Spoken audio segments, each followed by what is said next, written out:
Well, Lawrence Young is a professor of molecular oncology at Warwick University. He joins us now live from Coventry in the UK. Welcome to the News Hour on TRT World. Tell us, how far do you think we've come in fighting cancer, the big C?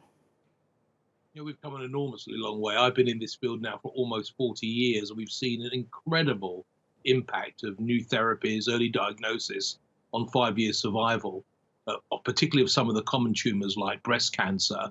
But we're still battling with the really complex tumors that are difficult to diagnose early. The key to better treatments for cancer, for more successful outcomes, is early treatment. And for tumors like lung cancer, pancreatic cancer, for instance, it's still a bit of a struggle.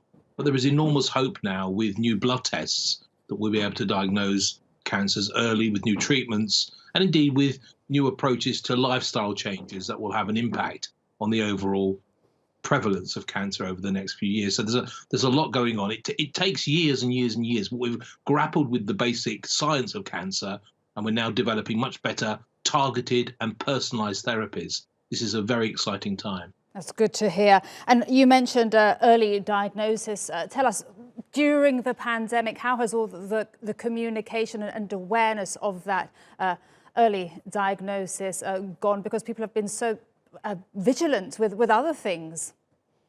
Yeah, well, this has been a big issue, and in the UK, as I'm sure it is for around the world, many people have not come forward for routine screening because of COVID. So sadly, there is a real issue and a backlog of people who do need to see their doctors if they've got changes that they're worried about.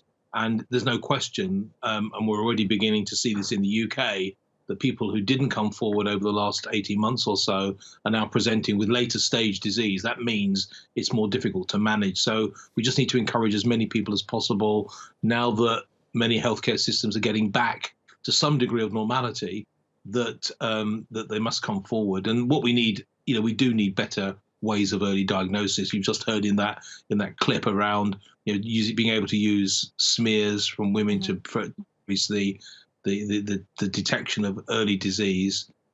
These new blood tests that are currently being trialed across the world are really exciting. And it means there will be a time when we can screen everybody above a certain age and identify these early changes, detect cancer early, and then cure cancer. And that's the big aim here. Absolutely. And tell us, there are also coronavirus style vaccines being looked at that could help in the detection and treatment of cancers. Is that something that you're looking forward to?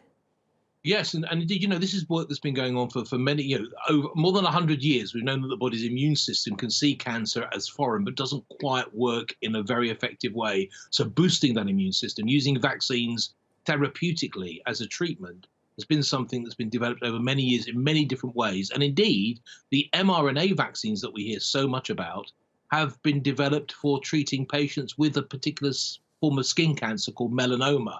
And that can be very successful.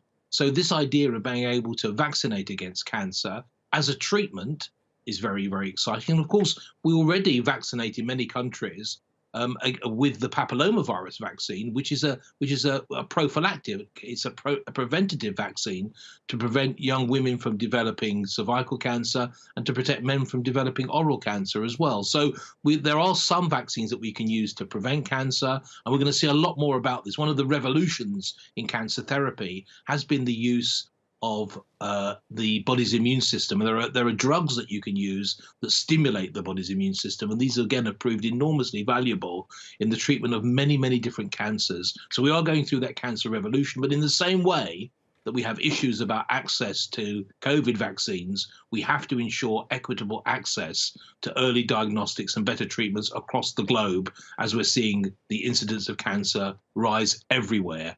And it's important that we get these drugs, these treatments, these approaches to early diagnosis to as many people as possible. Absolutely. And that is the key word, isn't it? Absolutely everywhere around the world. And vaccine equity and cancer help for everybody. Thank you so much, Lawrence Young, Professor of Molecular Oncology at Warwick University. Really loved listening to you. I'm sure our audience did too. Thank you.